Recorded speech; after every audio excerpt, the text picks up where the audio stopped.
Atenção! Este programa se refere a histórias ocorridas dentro do jogo eletrônico Minecraft. Todas as informações são fictícias, nenhuma informação corresponde com a realidade. Sejam bem-vindos para mais uma gameplay nos servidores do Conspiracraft. Quem está falando com vossas senhorias é Saquareminha Extreme. E junto e sempre comigo, Menino Gático. Fala galera, aqui é o Gático, mais uma vez aqui com vocês. Thomas Costa ali com os cachorros latindo no fundo que passou o carro da Correios aqui. Sou eu, mais uma vez aqui com uma gameplay de Conspiracraft, quer dizer, no servidor Conspiracraft, isso mesmo, Gático. Bom, hoje, quer dizer, a gente desceu a lenha, né, nos últimos temas. Foram episódios top, modéstia à parte. Eu acho que foi a melhor coisa que a gente já produziu na internet, de acordo, Gático? Também acho, cara, também acho. E depois de uma bela temporada na reta final ali, alto nível, eu pensei, difícil manter, mas também não podemos deixar a peteca cair. Então a gente vai falar de uma coisa aqui que é um tanto quanto esquizofrênica, parece muito bobo, mas fica até o final, ouvinte. Eu juro que tem uma puta de uma teoria por trás. Mas menino Gático, qual é o tema da semana? O tema da semana aqui, vocês sabem que foi o Thiago que sugeriu, porque tem a ver com anime, que é o projeto Digiclipse. Foi basicamente um bando de... Não, deixa eu explicar mais em detalhe, né? Basicamente, lá no começo da internet, lá por 2008, você teve esse fórum chamado Digiclipse. Daí esses filhos da puta, eles falavam do carro que tava passando aqui na minha frente da minha casa. Aí passou. Tá, então esse fórum, ele era um fórum que dizia que os Digimons, sabe, do desenho, do anime, da franquia Digimon, eles existiam na vida real. E que eles acreditavam que era possível fazer um ritual para invocar os Digimons na vida real e abrir um portal digital que vai levar você para o mundo do Digimon, ou então levar os Digimons para o mundo real. Daí, para você fazer isso, você teria que reunir um grupo de acreditadores do Digimon, e daí eles iriam segurar os seus dispositivos Digimon ao topo, não automático, tipo assim, meio que segurar pra cima, tá ligado? Em direção ao céu. E se você não tivesse um dispositivo Digimon, você podia fazer isso tipo com um bichinho de pelúcia ou qualquer coisa nesse nível, tá ligado? E daí você faz isso no eclipse solar, e daí vai abrir um portal que vai trazer os Digimons pro mundo real. E daí, quando você tem isso, quando esse fórum é criado, você vai ter o quê? Você vai ter nego que é esquizofrênico, acreditando nisso, e você vai ter um monte de criança fazendo roleplay, tá ligado? E daí, esse fórum foi descoberto pelo 4chan e pelo fórum do Something Awful. Foram os dois. Something Awful, acho que a galera aqui nem deve saber, tá ligado? O que é. 4chan sim, né? Porque ainda é popular, mas o Something Awful, ele era um fórum que era um fórum assim de Jorge lá no começo da internet, tá ligado? E basicamente eles descobriram da existência desse site. E eles começaram a discutir e começaram a ir lá no site pra fazer zoeira. Os caras, tipo, chegaram até a hackear o site. E daí, com isso, com o site hackeado, eles até tentaram retomar o site, o fórum, mas não conseguiram. E no final deu nisso. E essa é a história do projeto Digiclipse. Bom, a gente vai entrar em mais detalhes, mas o ouvinte agora tá até assustado. Fala, meu Deus do céu, calma. Em 3 minutos de vídeo vocês já estão falando do tema? Mas o vídeo só começa aos 20 minutos? Até então é só enrolação. Pois então, ouvinte, essa aí foi só a sinopse. Calma, a gente vai dar mais detalhes. E por que isso é uma teoria da conspiração séria? É que nem eu comentei. Mas antes disso, Menino Gático, o senhor tem temas da semana ou não? Cara, acho que o tema da semana que deve estar todo mundo imaginando que eu vou falar é o presidente do Peru, né, cara? E o que aconteceu lá? O Peru, o presidente do Peru, o Castilho, ele é de um partido chamado Peru Livre. Daí o cara, ele foi me tentar dar um golpe de estado, Só que ele foi tentar um golpe de Estado sem apoio da população, sem apoio do Congresso, sem apoio do Exército, sem apoio da polícia. Era só ele indo lá e falou, vou dissolver o Congresso. Daí, em questão de 2 horas, ele foi preso. Então foi uma ditadura de 2 horas lá no Peru, e não deu certo. Não deu certo pro nosso menino Castilho. E o que eu acho engraçado, que tá todo mundo falando também, é que o Castilho, ele é um aliado do Lula, né? Para um político de esquerda e tudo. E daí agora que ele tentou dar um golpe, agora que ele tentou fazer meio que uma república bolivariana no Peru, daí agora que o golpe fracassou, eles estão falando dele como se ele fosse um político conservador, cara. Olha isso, mano. Ele é o que todos nós queríamos que o Bolsonaro fosse. Ele não só é contra o assassinato de bebês no útero das mães, como ele é contra IAG. Ele é perfeito, cara. Eu tô fechadão com ele. Se o Castilhos tem um fã, esse um fã é Thiago Safari. Muito bom esse cara. Mas, sei lá, memético, né? Peru momento, cara. Muito intancável. Peru momento. Mano, Peru é muito bom, cara. O melhor país que tem, velho. Pô, Peru, velho. Até o nome é muito bom, cara. Peru. Pô. Mas, fora esse fato, mudando o assunto rapidamente, o senhor tá assistindo os jogos da Copa, Tominhas? Ah, claro que eu tô, né, cara? Você viu nós mogando os japoneses? Os japoneses, é claro, os japoneses, né, cara? A bandeira do Japão lá naquele jogo tava meio estranha, né? Mas eu não sabia quando que eles mudaram. Agora tem azul na bandeira também, né? É, né, mano? Pô, é triste, cara. Mas, enfim. Mano, aquilo lá foi muito bom, cara. Aquilo lá deu felicidade de ser brasileiro. Porque eu sabia, mano, que ia ter essa galera aí do Felipe Neto, essa galera do Twitter, essa galera do K-pop, que é essa galera brasileira que torce pro país que tá jogando contra o Brasil, tá ligado? Só porque não conseguiu tancar o perfeitinho. E daí os malucos vão lá, torce pra Coreia do Sul, desculpa, pro Japão. E daí os caras levam os caras mogados, velho, pelo Neymar, velho. Pô, é muito bom, velho. Pô, o foda é que, depois que eu achei aquele jogo, eu falei, não, já era, cara. 3 minutos de jogo, a gente já marcou. Cara, o Hexa é nosso. Não tem como nenhuma outra seleção bater o Brasil. Aí vai Portugal e joga contra a Suíça, que a gente suou pra marcar um golzinho, cara. E aí os caras tava só brincando com a Suíça. Falei, puta, agora fudeu, hein, parceiro? Mano, Portugal tá assustador, velho. Pô. Não, mas a Espanha tava assustadora também lá na Costa Rica, né, cara? Mas sei lá. Mano, mas tipo, a Coreia do Sul, desculpa, o Japão, na defesa deles, eles conseguiram se recompor, assim, no segundo tempo, tá ligado? No segundo tempo eles conseguiram se defender bem e até fizeram um gol contra o Brasil, tá ligado? Mas, mano, depois daquele primeiro tempo, não tem o que tu fazer não, velho. Pô, aquilo lá foi tipo uma vassoura passando no campo, tá ligado? E também no segundo tempo a gente... O foco foi não machucar nenhum jogador importante, foi só manter, tá ligado? Portugal que foi muito ousado contra a Suíça e foda-se, né? Ele foi no segundo tempo, ele continuou regaçando. Mas, bom, gente, ainda dá tempo, até as finais a gente anula a independência do Brasil e funde as duas seleções. Ainda dá tempo, gente. Então... Mano, imagina CR7 jogando no Bostil, velho. Muito bom, velho.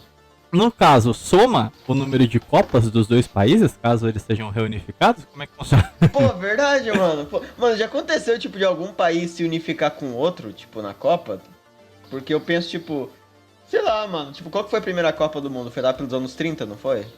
Eu não acho que eu não teve, faço tipo, ideia, cara. Mas, mano, pior que, tipo,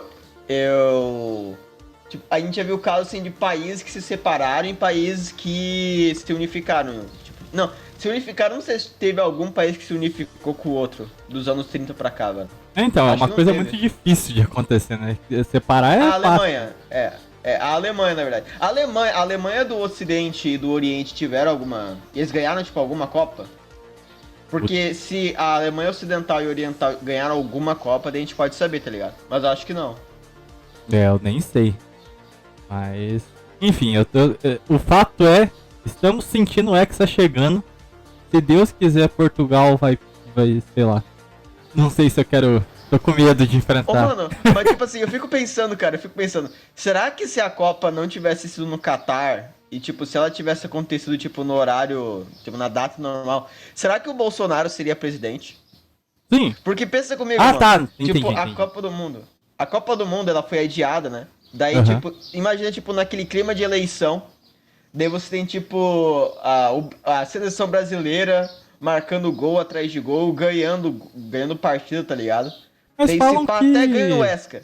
Até ganha o Hexa. Daí, tipo, todo mundo com camisa do Brasil. E daí, mano, essa vibe, assim, tipo, patriota, será que não ia, tipo, fazer o Bolsonaro presidente? Porque a gente dá risada, tá ligado? Tipo, de Copa afetando a eleição. Mas quando você tem uma margem tão pequena como foi o que teve nessa eleição, cara, pô, mano, eu fico pensando, velho. Não, eu não sei porque isso aí era uma teoria real que existia no Brasil até 2014, eu acho que ainda é muito forte, antes de começar aquele turbilhão de zebras de 2013, antes da guerra híbrida, existia vários analistas políticos que faziam essa correlação. Mas nunca se fez evidente, sabe, essa correlação. Tipo, 2002, vencemos a Copa, o PSDB perdeu, tá ligado? Não tem uma correlação. Outros momentos no passado, muito disso aconteceu porque no regime militar o Brasil ganhou essa identidade de ganhador da Copa, né? Lógico, a gente ganhou Mas, tipo, com o Bolsonaro, tá ligado? Porque o Bolsonaro, eu fico pensando nele por causa que, assim, ele já tem, tipo, meio que a camisa da seleção como, tipo, marca dos protestos dele, tá ligado? E ele tem, tipo, aquela pegada mais patriota, tá ligado? Então, tipo, um Brasil, assim, que tá naquele clima patriota, será que eu não ia votar mais pro Bolsonaro, tá ligado? Bom, Porque aí fica no ar. PSDB, PT, tá ligado? É tipo, esses caras aí não são patriota, tá ligado? O que eu acho que aconteceria é que talvez houvesse uma rejeição maior da Copa do Mundo. Tipo assim, a galera de esquerda ia falar, não vou usar essa camiseta aí não, sabe? Tipo, ia estar com nojo porque os símbolos teriam sido sequestrados. Ah, mas eles já fazem isso, tá ligado? Tipo, o Felipe Neto, por exemplo. Ah, faz, mas, pô, os influencers, eu vejo muita gente de esquerda curtindo a Copa ainda, sabe? Normal, ainda é gente. É. Mas, verdade, essa semana aconteceu uma coisa maneira, que na academia a qual eu frequento, eu assisti uma bandeirona imperial lá, então agora eu sou o historiador oficial da minha academia. Só que isso tá uma merda pra treinar, porque agora eu vou lá, aí a galera quer ficar falando comigo, tipo, tirar dúvidas, tá ligado? Eu chego o cara, eu sou descendente de espanhol, conta a história da Espanha aí, foda-se, tá ligado? Cara, mano, os caras falam de história na academia, velho, porra. Pô, pior que teve um japonês lá que ele falou, eu sou descendente de japonês. Como que é a história do Japão? Eu falei, putz, assim do nada? Você quer saber o quê? Não, tá bom. É verdade que se a bomba tivesse explodido no ar, teria tido... Eu fiquei, quê? É a história de Japão, galera. A história de Japão começou lá com a bomba atômica, tá? Pra quem não sabe. Mas eu São... dei uma contraversão. Momento de citação quadros anteriores. Mas pra ele, aí ele falou, nu, tô mais orgulhoso da minha raça. Eu falei, puta merda, não era por isso que eu contei. Caralho. Os meus ancestrais, tá ligado? Deu maluco, tipo, o nome dele é Everson. Daí tinha Everson japonês no Brasil, tendo orgulho da raça, velho. É foda. O cara, tipo, entrou normal, saiu o Jorge da academia, tá ligado? Falando em contraversão, eu vi boatos de que o base de Viriato vai voltar pro Nova Vertente. Não, o patrão falou isso em uma live, mas não falou quando, quadros, nem nada, então, por enquanto, ficou mistério. Eu acho que ele volta ano que vem, né? Provavelmente. Ah, só ano que vem. Mano, eu queria, tipo, convidar ele pro episódio lá do assassinato do Gugu, velho. Que ele pode... Eu queria ver ele mandar Red Pill, velho, sobre o assassinato do Gugu, velho. É bom que o Viriato sempre sabe de tudo, então provavelmente ele ia chegar com uma puta história de como os hindus europeus com os celtas tinham um ritual xamanístico a qual eles invocavam um poder superior que matou o Gugu e que na verdade tudo isso tem a ver com Atlântida, tá ligado? Com cavalos. Aham. Mano, eu vou fazer o seguinte, eu vou mandar uma ligação, assim, de vídeo pro Hernani às 5 da manhã, exigindo o telefone do Viriato. Daí eu vou spamar o WhatsApp do Viriato pra travar o Zap, pra ele não conseguir usar o celular mais. Eu vou ver o endereço dele e vou lá na casa dele perguntar se ele pode participar do nosso episódio. Bom, sem mais delongas então, podemos ir para o assunto principal? Claro, claro. Então, ó, toca a introdução! Sempre quis fazer isso, a gente nunca chamou a intro aqui nesse canal. É, a gente tem que fazer tipo que nem os caras lá do Você Sabia, tá ligado? Olha a gente tem vinheta! que, tipo, fazer tipo uma... A gente tem que, tipo, contratar, tipo, alguém, assim, tipo, um anão em um desses sites, assim, de freelancer pra ter uma animação, assim, tá ligado? Do anão puxando a intro, tá ligado? Eu, o anão no chroma key, sempre puxando a vinhetinha pra gente, né? Puta. Aham. Sejam bem-vindos ao servidor Conspiracraft.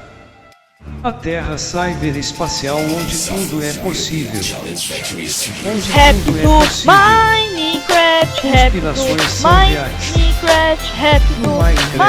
Minecraft. Historinhas do Minecraft.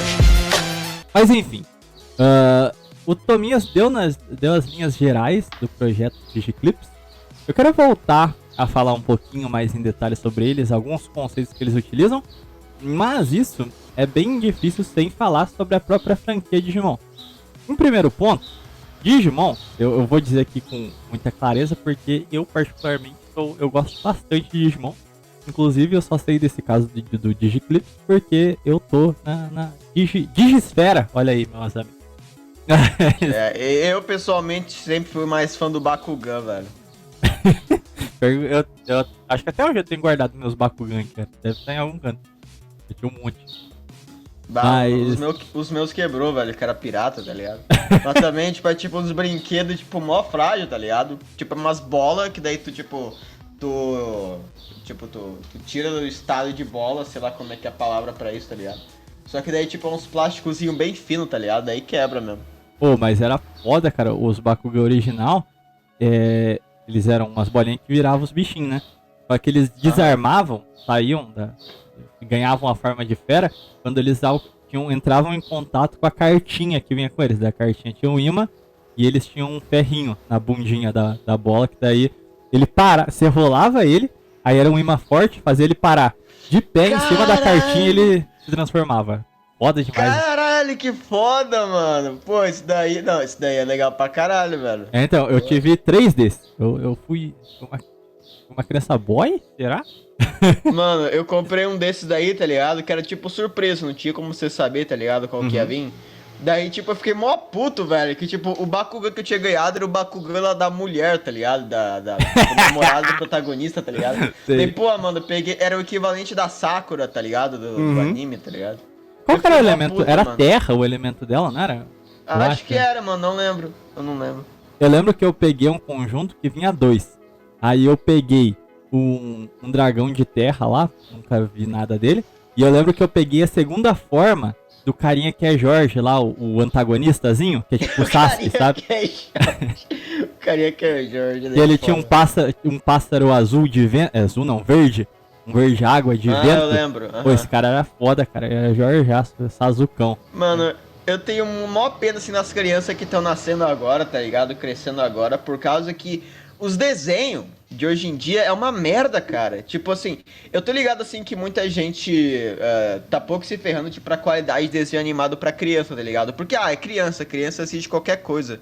Mas, tipo, criança, ela vai basear, tipo, os padrões de qualidade dela, ou até, tipo, em certos pontos, até, tipo, a personalidade dela, tá ligado? Tipo, com base no desenho.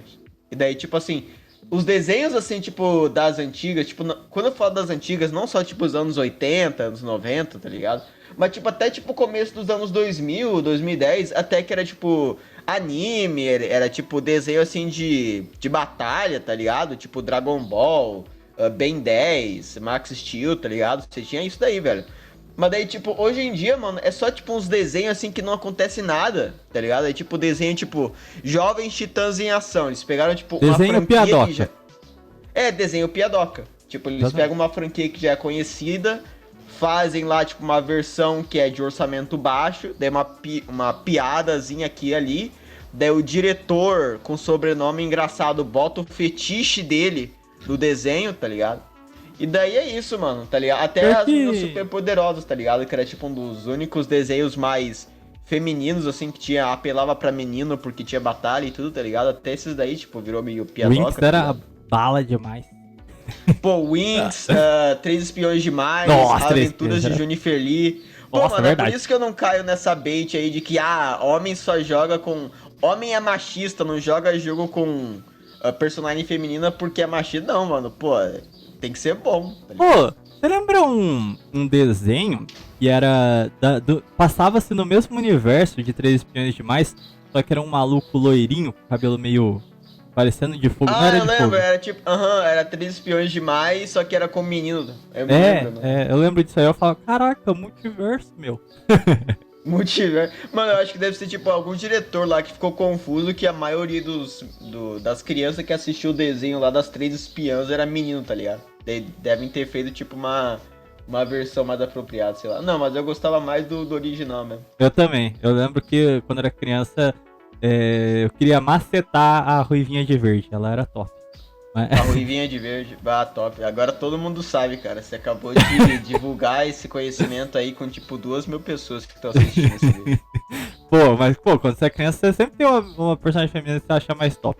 Tipo, em Pokémon, Não tem problema não. eu achava a mais bonitinha era a Mei, que andava com o Ash também. Ela também era dela Não tem maneira. problema. Não tem problema. Pra você se sentir melhor, quando era criança, eu queria macetar aquela parda lá. Creda de amarelo, cara? Tô Caralho. zoando. Mentira. Não, tô Tá. zoando sim. Eu achei que... Você não tá zoando não, né? Porra, cara, você acabou de desvendar o maior tabu dos eugenistas, cara. Pode ver, todo cara Dos quê? dos eugenistas. Pode ver, todo pardo que é arregaçado... Calma aí. Procura uma mulher branca, ruiva, não sei o que. Aí você chega nos caras brancos, o cara tem negócio com parda, tá ligado? É igual... É que, mano, acho que é questão assim de exótico, tá ligado? Eu acho que deve ser mesmo, porque para pra pensar. Hoje aqui, que a gente tem uma maioria parda no Brasil, a gente fica, ai, o leste europeu. Só que, tipo assim, os portugueses, quando chegaram aqui, olhavam pras índias e falavam, e cagavam pras mulheres deles, tá ligado? Aham. Eu acho que tem algum quê biológico nisso aí. Mano, ou então, tipo, é uma coisa própria do Brasil, tá ligado? Sei lá. Pode ser nossa alma aí. A tradição lusitana aqui fazendo influência até hoje, mano. Puta Aqui que pariu. o plano Calerge, a gente tomou o plano Calerge do Narigão e a gente assumiu. Ele falou, não, sai fora. Ô, mano, falando em plano Calerge, não sei se teve aquela live lá do Hernani, que era tipo... O Hernani, tipo, que tava conversando com um cara aleatório do Omegle, tá ligado? Eu sei. Daí o maluco no chat perguntou o que o cara lá do Rio de Janeiro achava do plano Calerge, mano. Só que o Hernani, ele ainda pronunciou errado pra fingir que ele não sabe o que era, né? Ele falou, você conhece o plano Calerge? Eles não tomam natural. Foi muito bom isso aí, cara. Enfim. Vamos falar do assunto, mano. É. Vamos falar do assunto que... Seguinte, Digimon, ele traz alguns conceitos. Basicamente, o mundo digital em que as criaturinhas vivem é um mundo à parte que surge a partir da tecnologia de Digimon. O que acontece? Digimon é um metaverso, ele não é um multiverso.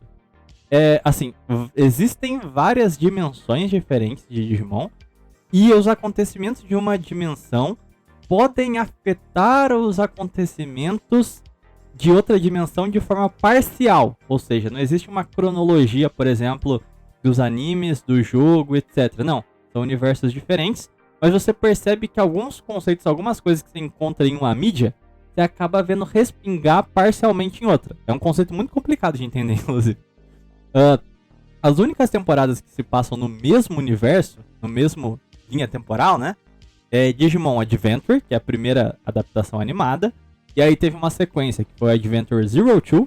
E depois, no aniversário de 20 anos de Digimon, surgiu eles lançaram Digimon Adventure 3. O grande ponto a lore de Digimon é que quando nós inventamos o ENIAC, né, o primeiro computador, o primeiro servidor, se iniciou o mundo digital. Pelo menos nesse universo específico de Adventure. Em outras séries de Digimon, existem outras formas de como eles se originaram, tá? Então, não é uma criação única do Digimundo, como é chamado lá. Então é um negócio bem complexozinho. Até o próprio fundamento da franquia pode variar. Então, vou estar tratando aqui nesse episódio da primeira temporada. Então, basicamente, a realidade digital criou essas criaturas. E diferentemente de Digimon, de Pokémon, que os Digimon seguem uma linha evolutiva específica e são como animais do mundo humano, Digimon eles se formam de acordo com os dados que você joga na internet. Então, por exemplo, você fez... Ah, não. Hã? Que foi? Ah, não, cara. Eu só tô pensando aqui que os caras iam fazer com isso. Não, e é engraçado que realmente aconteceu isso que você tá pensando. Tem 7 criaturas muito poderosas, que são 7 Lord Demônios, né? E cada um representa um pecado. E a luxúria fica subentendido que ela nasce dos dados de sacanagem que saíram da internet, tá ligado? Cara, os caras pensaram até nisso. Mas é bem interessante. E por essa razão, os Digimons eles não têm uma linha evolutiva específica. Então, um bicho pode virar várias coisas diferentes. Não tem nada a ver com uma conexão biológica. Por exemplo, um bicho que é, sei lá, um cachorro pode virar um bicho de pedra que não tem nada a ver com cachorro e depois ele pode virar uma máquina, sabe? Porque o que determina a evolução deles são o ambiente que ele tá vivendo e os dados que ele entra em contato. Então isso tipo, a lógica de Digimon é muito mais legal do que a de Pokémon, sabe? Mas, o que acontece é que na primeira temporada eles apresentam que o Digimundo é uma cópia, uma réplica perfeita do mundo real, só que em ambiente digital.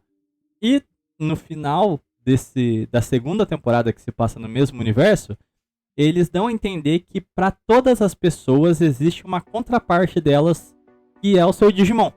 Então, teoricamente, todo mundo tem um Digimon. E daí vem a teoria do Digiclips, que o Thomas havia apresentado. Só que existem algumas coisas interessantes na franquia.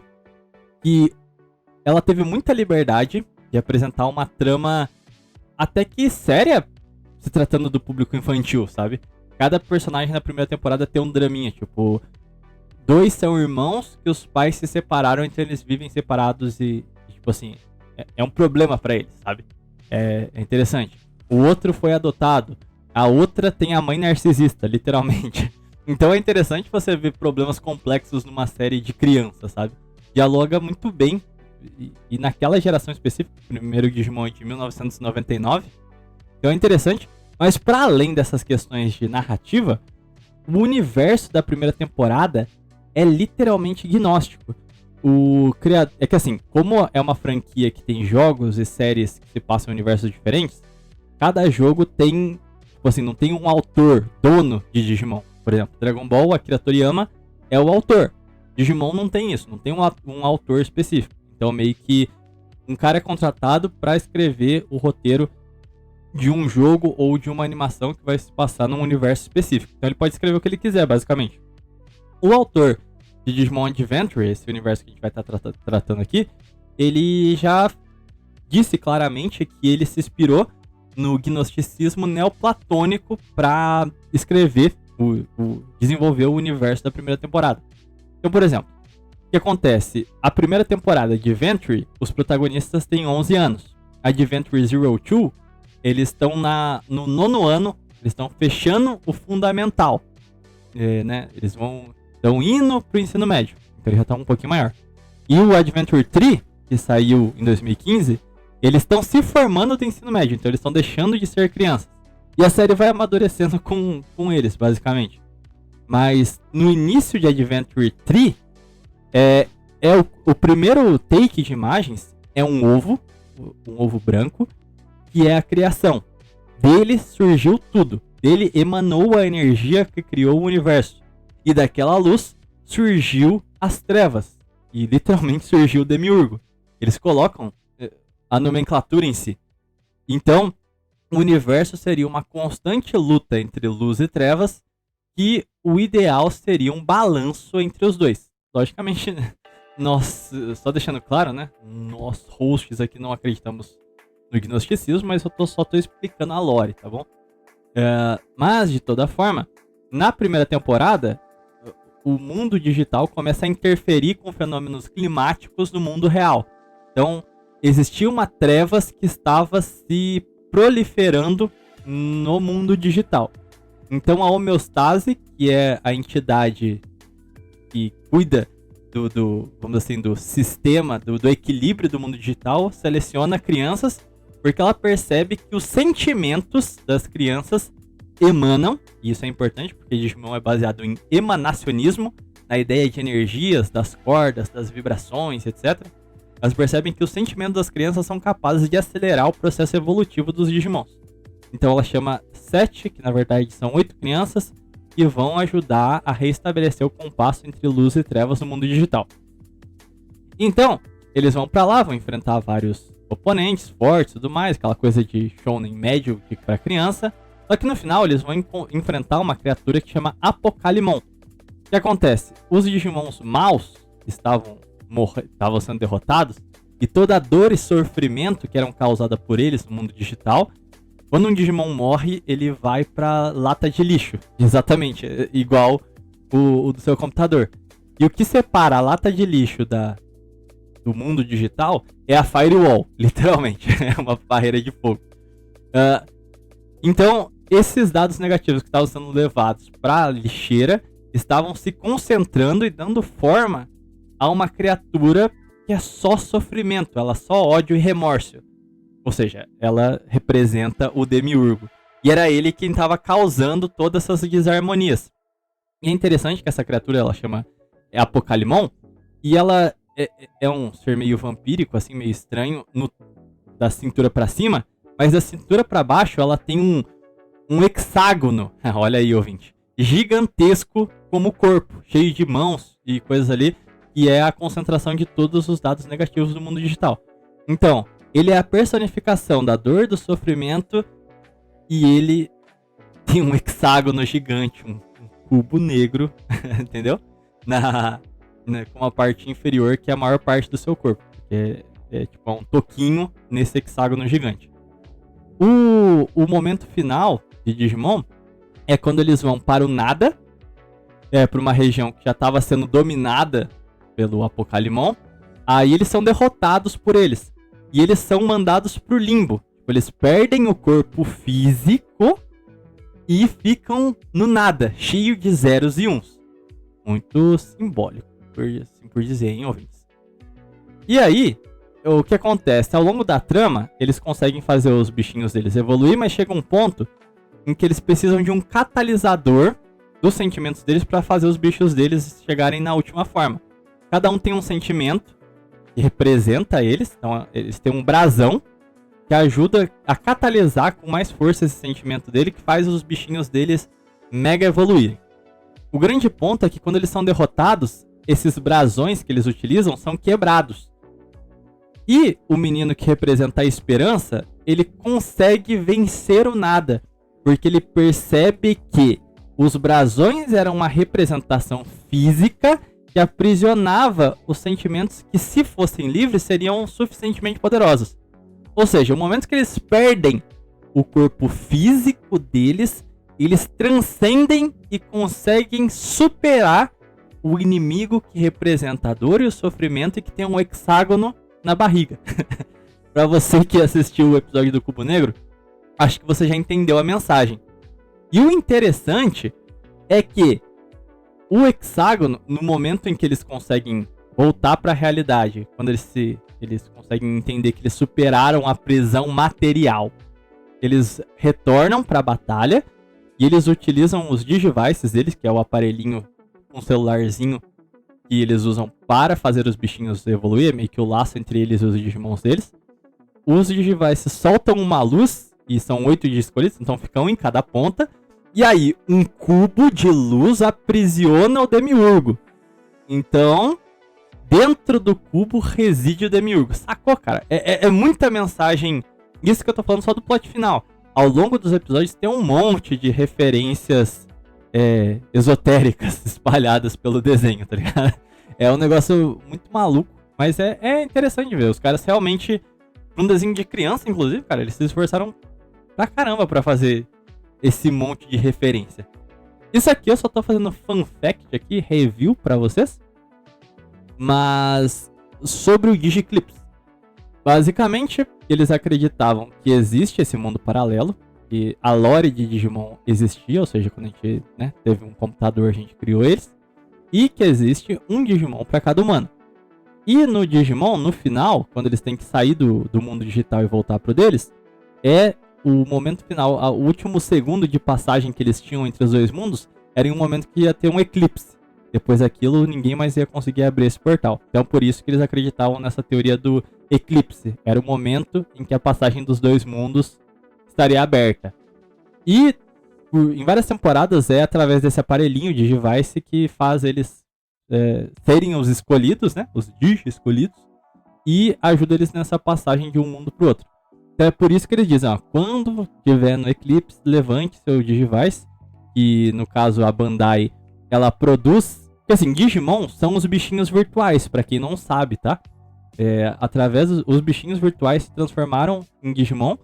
E aí eles vendem até hoje os bichinhos virtuais, que são os Digimons. E tem esse formato dos Digivice, que são os dispositivos usados no anime. Então, os fãs da franquia jogam esses bichinhos virtuais, então eles têm o Digivice, então eles falam, ó, todo mundo no dia D aqui, levantem os Digivice. O que acontece é que teve uma parte creepy também disso aí. Porque a galera, não sei se era só troll ou se tinha alguns malucos assim, falando, não, ó, no dia D todo mundo, assim, toma veneno, tá bom? Aí você vai pro Digimundo. Tá entendendo? Típico coisa de seita de Digimon. Gate. Oi? É muito Heaven's Gate isso daí, tipo, sei lá, ir pra outro mundo, em outra dimensão, tá ligado? É exatamente igual, tipo, o momento de passagem final é você se churrascar aí. Pronto, tá ligado? E o Heaven's Gate é só mais um caso das 1 bilhão de seitas que os Estados Unidos já teve nesse mesmos moldes, né? E daí, tipo, uma coisa assim que eu tava vendo sobre esse caso aí do Digiclipse é que dentro dos fóruns do Digiclipse, além, tipo, o combate contra os trolls, eles também tinham meio que uma guerra civil entre os fãs de Digimon e os furries. Porque os furries, eles começaram a entrar nesse fórum e eles começaram a acreditar no Digiclipse, só que em uma versão mais, digamos, erótica do Digiclipse, tá ligado? E daí os caras começaram a brigar lá com os caras que realmente acreditavam no bagulho, tá ligado? Que eles acreditavam em um Digiclipse, assim, mais realista, tá ligado? Mano, furry só tem doente essa porra, velho. Não, então assim, o Digiclipse em si, ninguém sabe o que aconteceu, hackearam, o projeto foi, vamos dizer assim, sabotado, vamos colocar assim, e foi meio que morreu, assim, a galera não deu continuidade. Até surgiram outros sites no lugar, mas nada de muita relevância. Então, meio que, em linhas gerais, o Digiclipse foi mais um negócio memético. Se tinha um processo de iniciar uma seita ali na prática, e aí tinha desde crianças esquizofrênicos, furries, e uma galera que entendia essas mensagens ocultistas mesmo em Digimon, e falava, tá vendo, isso aqui é um mundo de sofrimento, não sei o que, você tem que ter uma passagem pra esse novo mundo, não sei o que. Então assim, foi uma grande junção de um monte de coisa que acabou porque acabou no chão e todo mundo resolveu zoar o barraco. Então meio que acabou aí, tá ligado? Pior coisa que pode acontecer com qualquer coisa, cara, que existe, cair no chão, velho. Se cai no chão, velho, se foi, velho, acaba, tá ligado? Mas, cara, assim, por que eu falei que essa teoria é uma coisa legal? Porque não tem muita relação com o Digiclipse, na verdade não tem, mas a ideia de um esoterismo digital é real. Então, eu fui pesquisar mais sobre, alguns ouvintes deram a sugestão da gente estudar a demonologia computacional. Então, eu fiz uma pesquisa sobre, você não acha nada sobre isso com este termo, realmente não aparece nada pra vocês. Mentira, aparece, se você escrever em inglês, aparece um aplicativo da Google que ela fica fazendo símbolos pra você fazer um ritual ocultista na sua casa através do seu celular. quando eu olhei isso eu achei putosco, mas depois eu fui ler sobre e talvez eu acredite nisso. Então, só para vocês entenderem o porquê que eu cheguei a essa conclusão, eu fundamentei uma linha do tempo pra gente entender a correlação entre ciência e ocultismo e como talvez a gente esteja às vias de uma nova forma de satanismo, de fato, um cyber-satanismo. E isso tem tudo a ver com Digimon, né? Digimon é um negócio digital, fazendo essas várias referências, e ao mesmo tempo cheio de referências ocultistas, gnósticas e coisa do gênero, então achei que era uma boa peteca. O primeiro ponto que eu percebi que eles utilizam é que a tecnologia, ela cria novas... Agora a tecnologia pareceu Toguro, né? Tipo, o ano da tecnologia. Mas a tecnologia, ela cria novas dimensões da realidade. E isso sempre foi um ponto em comum da teosofia, de várias correntes gnósticas e todo esse ocultismo, que é o entendimento, e inclusive está presente nas ciências modernas, né? De que a gente é limitado pela realidade da prisão do Demiurgo aqui, a não ver as outras dimensões. Então a gente só consegue vibrar em uma sintonia, a gente só vê as nossas 3 dimensões. Mas existem outras formas de realidade. E na versão desse cyber-ocultismo, a tecnologia teria nos permitido alcançar uma nova dimensão. Então eles apresentam, principalmente, como não há separação, por exemplo, hoje em dia, do campo da arte. Não tem uma diferenciação da arte em campo virtual e real. Hoje os artistas muitas vezes desenham na mão e digitalizam, sabe? Tipo, é um processo já integrado. Eles divulgam as artes dele na internet mesmo. É a mesma coisa, já não tem mais uma separação hoje em dia da vida social para as redes. Tipo assim, você marca encontros num bar através da internet, você divulga que você vai postar uma foto do encontro que você teve nas redes sociais, você conversa com as pessoas pela internet. Então eles mostram como a gente já assimilou essa nova dimensão que é a internet na nossa vida cotidiana. E o ponto que eles levantam é que, por consequência, não existe ou não existirá uma separação da vida espiritual também. Então, a sua vida espiritual estará tanto em plano material como virtual, porque a dimensão do virtual é só mais uma dimensão da qual a gente já coexiste.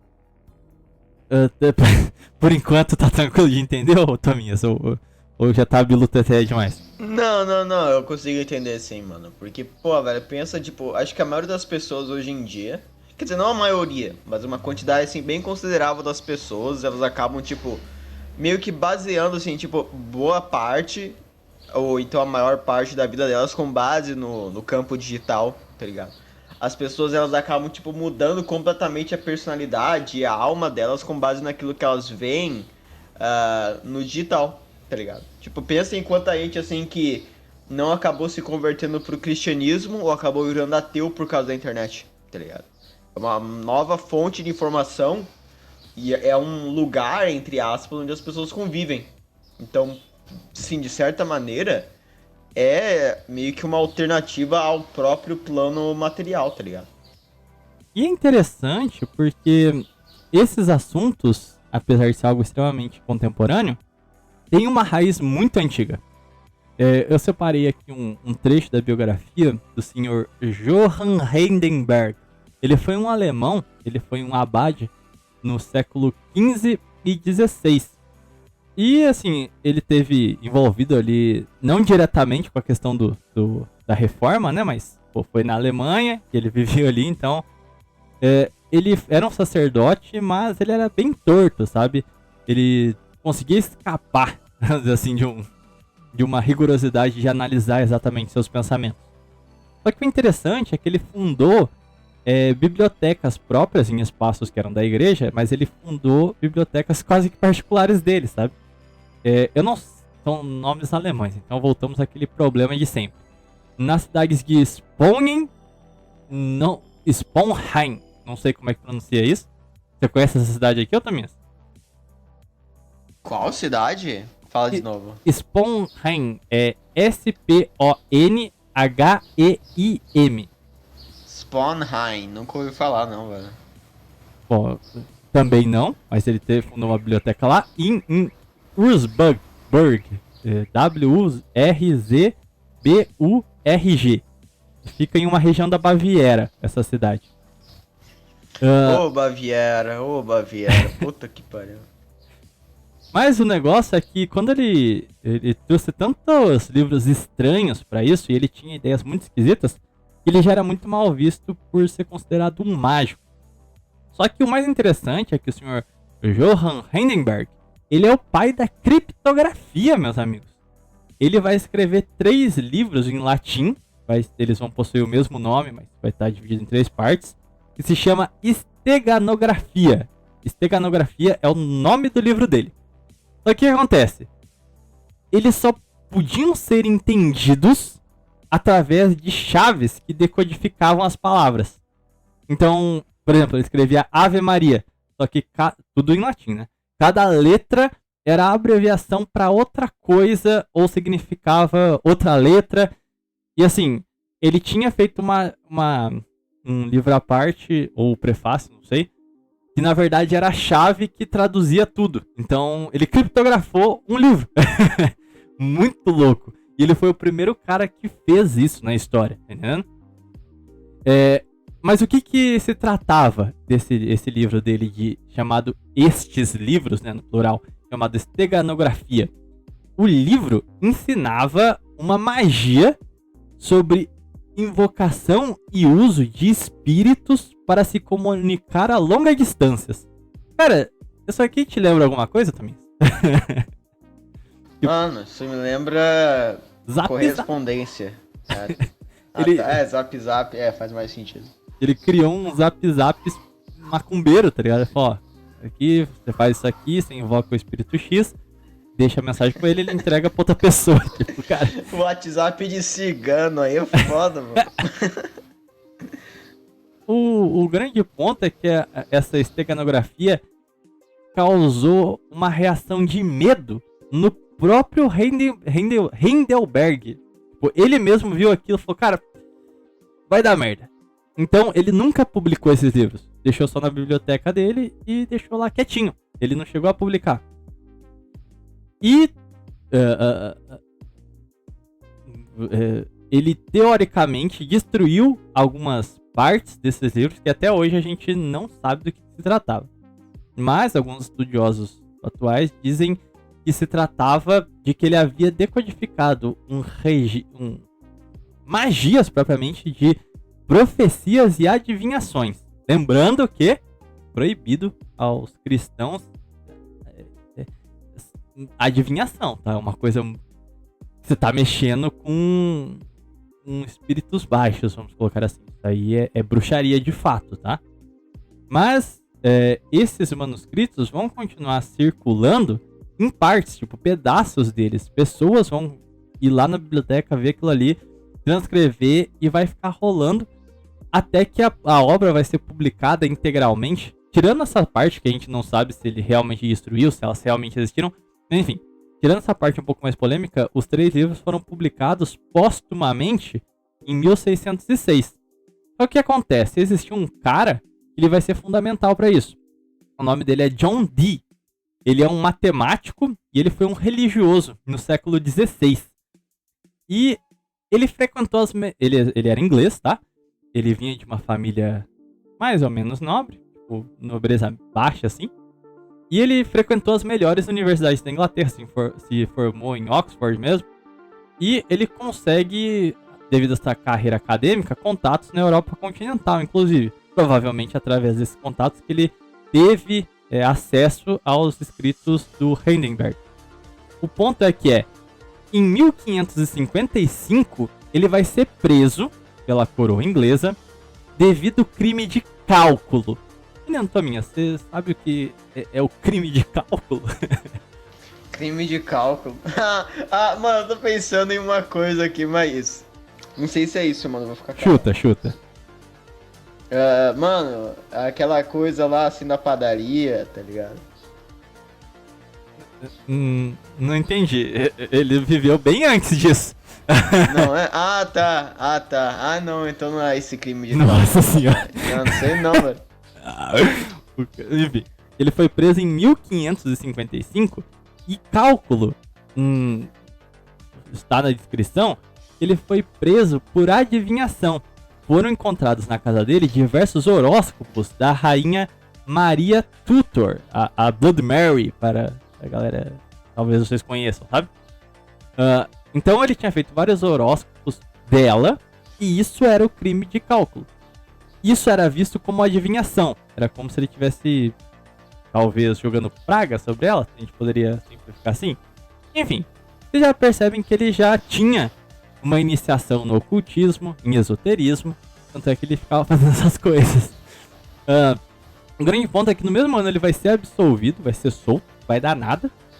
E ele vai apresentar projetos para abrir uma biblioteca pública na Inglaterra. Só que vai ser negado e ele vai abrir uma biblioteca particular.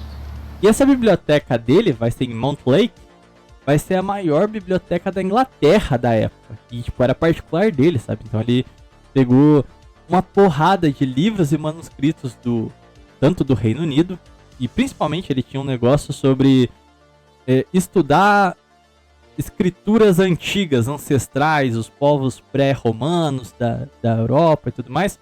Então ele vai pegar tanto os manuscritos do Reino Unido, como também da Europa continental. E provavelmente é nesse período que ele tem contato com a esteganografia, porque ele vai ser muito famoso e basicamente o primeiro cara a conseguir descriptografar a esteganografia. E ele vai ser o principal intérprete desse livro. Então, esse cara aqui, provavelmente ele é um gênio, tá ligado? Pra ter conseguido entender o esquema que o Heisenberg tinha feito, foi um negócio bem grande. Pra vocês terem noção de que não é bobajada, essa bruxaria do Heisenberg foi um negócio de fato tão perigoso que entrou na index da Igreja Católica. Então, é um livro proibido para os católicos, para os cristãos. É pra gente passar longe disso aqui. Só que esse cara, o John Dee, ele era provavelmente um pagão, né, esotérico, esse negócio meio esquisito. Mas ele vai supostamente se converter ao protestantismo, porque em 1558, a rainha Elizabeth I vai ser coroada e ele vai ser convidado a ser seu conselheiro. E particularmente vai ser um conselheiro astrológico e científico da rainha. Ele vai trabalhar até 1570 como conselheiro das viagens inglesas. Então, assim, ele vai ser uma figura muito importante para o desenvolvimento marítimo inglês. Ele vai estar por trás dos descobrimentos, vai desenvolver tecnologias de navegação. Tipo assim, o salto inglês, o descobrimento da América do Norte, tudo mais, a colonização, muito é por causa dos conhecimentos técnicos dele, sabe? Só que ele nunca deixou de atuar na questão astrológica também. E é interessante porque ele fica com essa... Principalmente olhando hoje, parece tipo essa coisa dos bruxos que aconselham o rei, sabe? A Rússia também é cheio dessas, vamos dizer assim, lendas urbanas, né? Então, meio que a gente pode dizer que já é um conselheiro meio estranho. E é engraçado a gente parar pra pensar que depois a Inglaterra vai cair em puritanismo e depois vai ter literalmente uma república satânica, né? O Crowley. Então, meio que nada disso surgiu do nada. Todo esse conteúdo esotérico já existia ali e já era muito bem estudado. Quer comentar alguns pontos até aqui, ou Taminhas? Cara, eu fico me perguntando, tipo...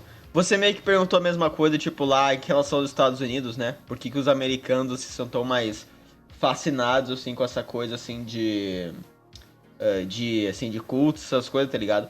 Eu fico me perguntando por que é justamente os anglo-saxões e os alemães, tá ligado? Tipo, os germânicos ali que, tipo, são mais fascinados por essa coisa, assim, mais de esotérica, tá ligado? Porque na questão dos Estados Unidos, você tem toda aquela formação da identidade americana, questionamento à autoridade, de liberdade, tá ligado? Mas no povo germânico e no povo anglo-saxão, eu fico me perguntando da onde que veio isso, tá ligado? Porque é uma tendência muito grande desses povos, entende? Eu acredito que, inclusive, Estados Unidos não tem nada a ver com essa questão de questionar as autoridades. Porque os puritanos que vão perder a guerra vão ser mandados para os Estados Unidos. Ou seja, os Estados Unidos tem esse monte de porcalhada lá porque justamente toda essa gente que já tinha contato com esoterismo, paganismo, gnosticismos, foram enviados para lá, entendeu? Uma nação que já nasceu composta de pessoas com pensamentos religiosos estranhos, tem uma doutrina específica. E é aquilo, cara. Se você não sabe se nadar, se você se jogar em alto mar, você vai morrer. Então, imagina essa galera que tem contato com esse tipo de ideia sem o devido preparo. A Igreja Católica não cria o Index porque ela quer esconder conteúdos de você. Não. É porque ela sabe que se ela pega um leigo e esse leigo tem contato com esse tipo de coisa, que realmente tem poderes, de fato, se você crê, bom, o que você acha que vai acontecer com esse sujeito? Ele vai se amaldiçoar. E os Estados Unidos é justamente uma cria desse processo, da falta da autoridade da igreja. Então vai um monte de gente tendo contato com um monte de coisa torta e, sabe, inclusive a gente vai falar mais um pouco disso na questão dos Estados Unidos. Mas, só dando um procedimento aqui, em 1564, o Dee, ele vai escrever uma obra hermética chamada Monas Hieroglífica. Nossa, que nome difícil. A Monada Hieroglífica. Pronto, agora foi. Puta negócio difícil. Basicamente, é uma interpretação, descrição do próprio livro, tá? Não sou eu que estou falando. Uma interpretação cabalística exaustiva de um glifo de seu próprio projeto. Ou seja, ele tinha contato com paganismos egípcios e ele estudou aquelas letrinhas, sabe? Os glifos. Então, ele começa a estudar o significado espiritual de certos desenhos. E ele vai começar a desenhar os seus próprios com base nos antigos. Então, ele vai criar um símbolo que na interpretação cabalística dele, ou seja, foi matematicamente desenhado e pensado aquele símbolo. Ele está destinado a expressar a unidade mística de toda a criação. E aí, esse livro dele é cheio dessas simbologias e ele tentando provar, não sei se ou apresentar, não sei qual seria a melhor forma de expressar aqui para vocês, nesse seu livro, essa simbologia dos símbolos. Então, assim, o esforço dele em seus últimos 30 anos de vida foi... Aqui está na biografia dele. Na Wikipedia vai estar lá, você pode procurar. Os últimos 30 anos de vida dele foi tentar comungar com os anjos, de modo a aprender a linguagem universal da criação e alcançar uma unidade pré-apocalíptica da humanidade. Eu não sei se vocês entenderam o que ele está falando. Só para vocês terem um ponto, São Tomás de Aquino diz que a linguagem angélica é incompreensível para nós humanos. Deus quis assim. Não é para a gente entender a língua dos anjos. Ponto. Para os gnósticos, não existe uma separação de um Deus mau e um Deus bom, tá entendendo? O ponto é o equilíbrio, é o nirvana. Você só chega a Deus, ao todo, quando você tem o domínio do compasso entre as trevas e a luz. Mas um não necessariamente é bom e o outro mal. Então, segundo essa ótica, espíritos, demônios, são anjos também. Então, quando ele diz de tentar se comunicar, de comungar, aprender essa linguagem universal, que seria a linguagem angélica, o que ele está falando? Ele está falando que ele ficou 30 anos da vida dele tentando interceder, conversando com demônios, literalmente, entendeu? Ele estava tentando invocar criaturas do plano sutil. E aí vem o grande ponto interessante, porque ele queria alcançar uma unidade terrena que fosse pré-apocalíptica. o que a gente compreende por apocalipse?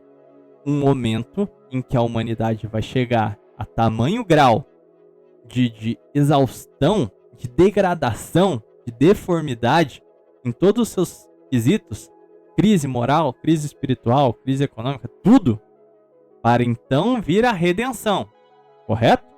O que seria uma unidade pré-apocalíptica então? Se na nossa visão a gente vai chegar num grau de caos que vai então vir a salvação, nós seremos arrebatados, enfim, o dia do julgamento final, na visão gnóstica, o nirvana, o que seria? De um lado você alcançou o conhecimento pleno, a luz, e ao mesmo tempo você alcançou os conhecimentos baixos. Então você precisa mergulhar no caos para você ter os polos positivos e negativos. É por isso que a figura de Baphomet, por exemplo, se você olhar, ele tá com um dedinho para cima, um dedinho para baixo. Tem uma lua e um sol. Ele tem 2 órgãos genitais para mostrar que ele é a personificação do masculino e do feminino. O gnosticismo é trabalhar com essas 2 forças. Então, o que seria uma unidade pré-apocalíptica? É justamente alcançar o conhecimento elevado e o caos terreno. Tá acompanhando aí, ouvinte? Ô, Tominha, você tá aí? Eu tô, mano. Eu fico pensando, tipo, se o apocalipse é a redenção da humanidade, pré-apocalipse, seria, tipo, em relação ao quê? Em relação, tipo, pré a corrupção ou pré a redenção? Porque se for pré-redenção, então seria um terreno pré-apocalíptico, um terreno degenerativo, onde a humanidade, ela está em seu ponto mais baixo e continua no seu ponto mais baixo sem a redenção. Cara, e é interessante porque na biografia comum dele mesmo, não é nada conspiratório, novamente afirmando, diz que ele não faz uma distinção entre suas pesquisas matemáticas e suas investigações de magia. No caso, particularmente, ele trabalha com magia hermética, ou seja, dos símbolos. E esse que é o grande ponto. Os símbolos que ele cria, que ele estuda, são compostos a partir da matemática, os números mágicos. E isso é Kabbalah. Não sei se vocês sabem, mas a numerologia é muito importante para Kabbalah. Então, a bruxaria que ele faz na prática, aqui sendo bem franco com vocês, é justamente utilizar a matemática como base do conhecimento mágico. Por isso que ele não faz essa diferenciação. O ponto que ele queria chegar era invocação de anjos e adivinhação. Lembrem-se, ele foi preso por horóscopo. O que será que ele estava tentando fazer ali? Por que adivinhação é uma coisa proibida para os cristãos? Tá entendendo? E ao mesmo tempo ele está tentando invocar, muitas aspas aqui, anjos. Então, todas as atividades faziam parte de uma busca por uma compreensão transcendente de formas divinas, subjacentes ao mundo visível. As verdades puras de Dee. Isso aí é um trecho da Wikipedia deles, tá bom? Dele. E da biografia dele, tá? Então, eles colocaram a fonte lá. Então, isso aqui não é nada escondido, tá entendendo? é bem evidente o que esse cara aqui tá defendendo. E lembrando, isso aqui é no século XVI, é muito antigo. E percebam, o que isso tem a ver com questão digital? Esses aqui são os pais da criptografia. Eles até hoje, se você jogar aí como descriptografar uma imagem, vão citar aqui a origem em Hindenburg. E tipo, é conhecimento básico, sabe? Isso é bem interessante. E aí eu achei um portal, um fórum de gnósticos, e eles trouxeram coisas muito interessantes sobre o tecnognosticismo. Então, tem um ponto em que eles falam sobre os impactos do telégrafo na vida espiritual. Ou seja, ali no século XIX, né, início do século XX, onde era uma tecnologia revolucionária para a época, né? A capacidade de você se comunicar e tudo mais. E abre aspas aqui.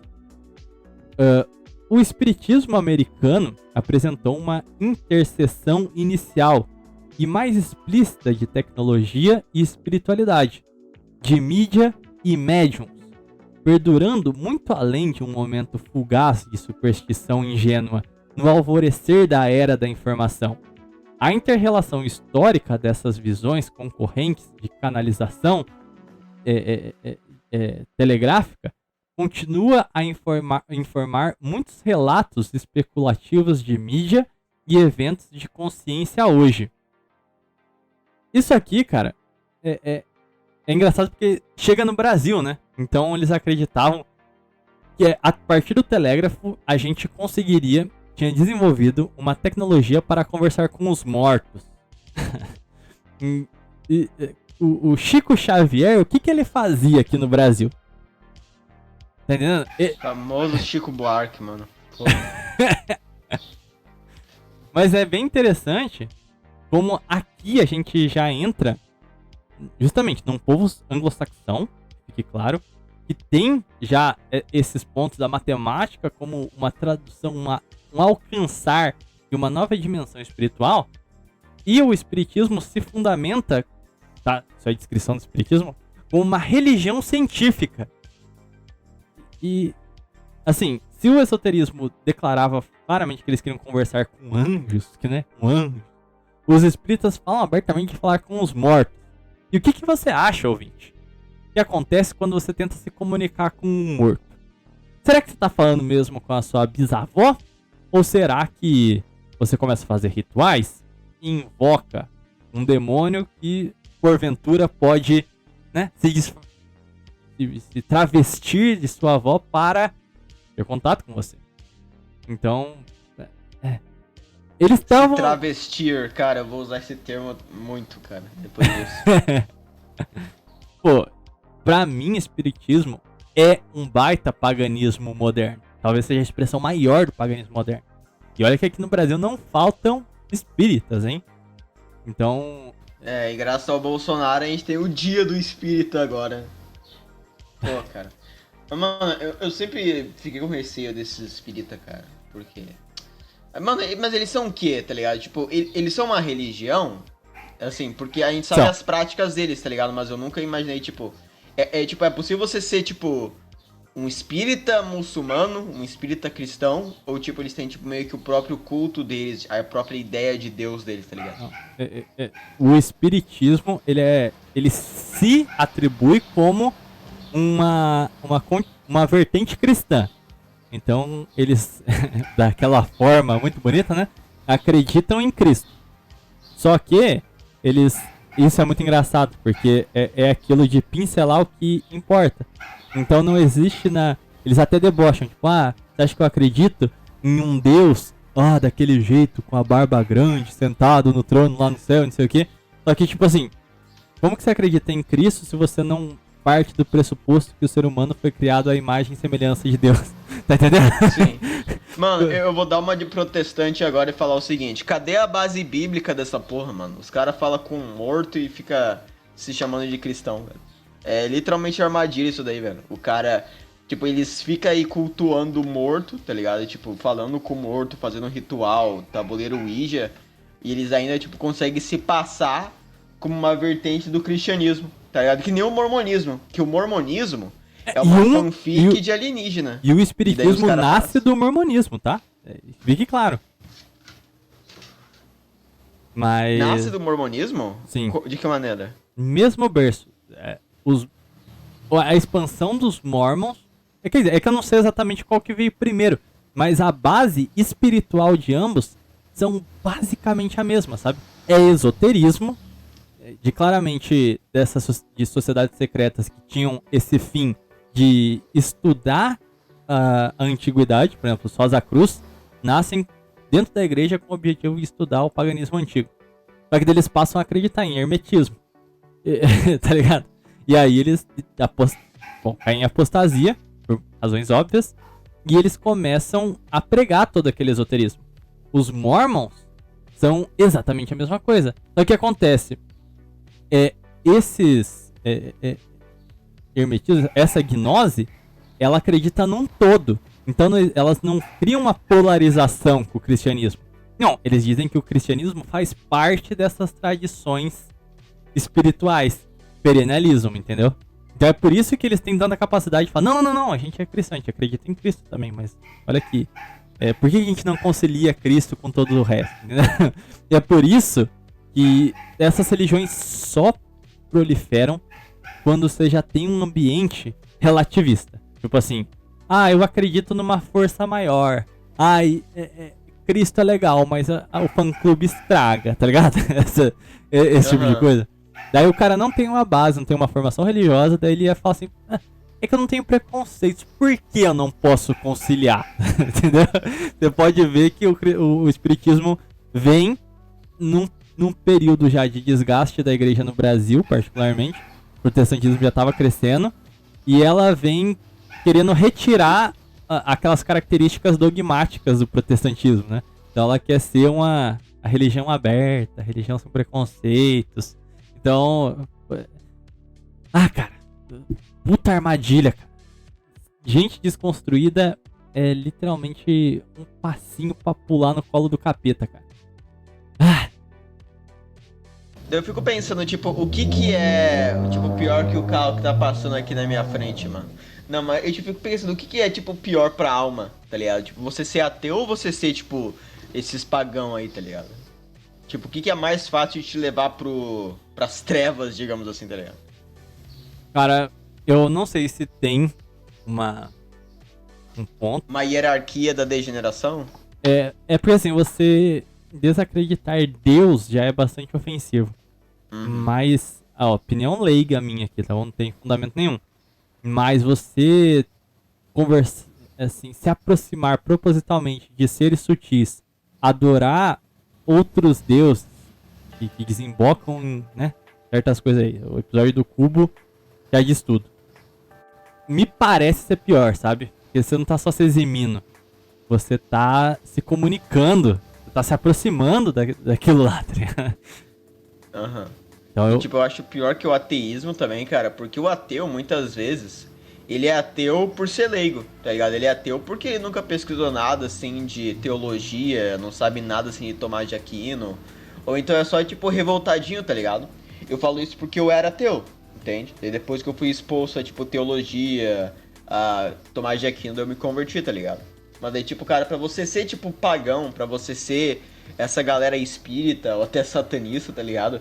Você já tem que ter uma noção da teologia, tá ligado? Você já tem que ter, tipo, aquela fé no sobrenatural. E ao mesmo tempo, você tem que ter uma formação moral tão fodida que tu acha que culto a Deus antigo e demônio é aceitável, tá ligado? E aí entra uma diferenciação essencial, que é, antes do cristianismo, existe um debate o que aconteceu com aquelas pessoas, porque elas eram pagãs, elas não tinham visto a revelação. Isso é um critério. Outra coisa é você ser catequizado, você saber da boa nova, você já ter contato com a revelação e negá-la propositalmente. Aí já é outro cenário. Ou pior, quando você acreditava e sai, você é apostata. Então, a apostasia é muito pior. Você conscientemente rejeitou Deus para adorar de divindades baixas, vamos colocar assim, né? Então... Mas bom, tem um outro trecho, tem aqui que eu achei bastante interessante, que ele fala sobre o som. Abre aspas aqui. Se a reprodução do som significar a vibração de novas maneiras, se aprendermos a ouvir outras áreas do mundo vibrante, então faria sentido que pudéssemos captar as vozes dos mortos.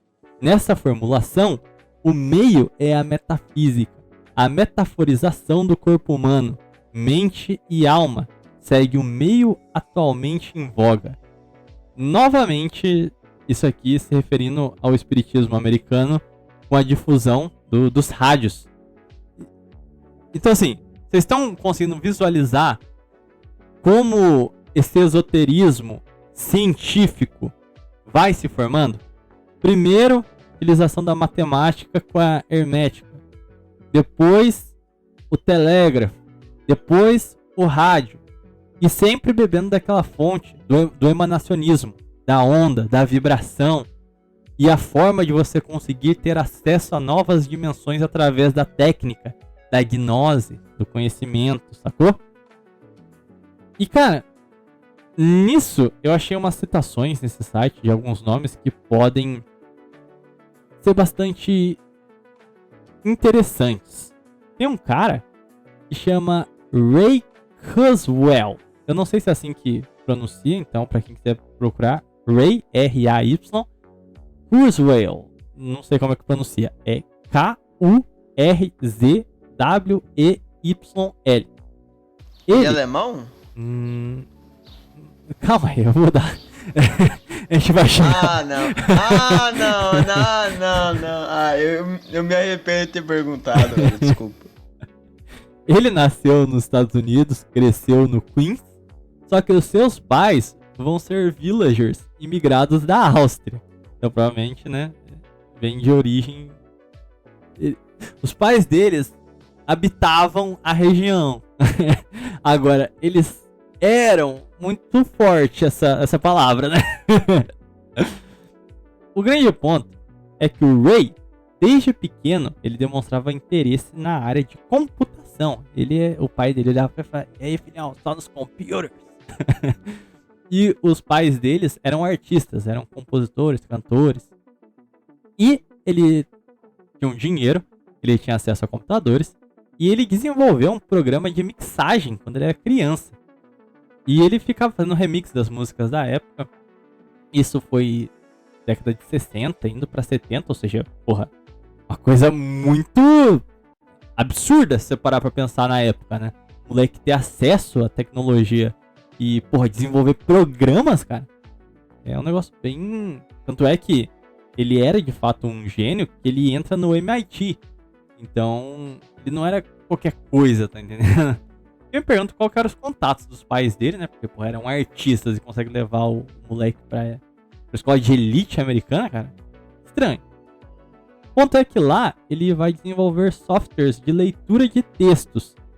Então, a biografia diz que ele se preocupava com os cegos, então ele queria criar dispositivos que seriam capazes de ter uma inteligência de ler os textos para falar em voz alta. Então, ele foi o cara que inventou isso. Estava envolvido também com tecnologias de CCDs. E ele vai também ajudar na difusão do Xerox. Tanto é que ele tem, tipo, parte na patente do Xerox.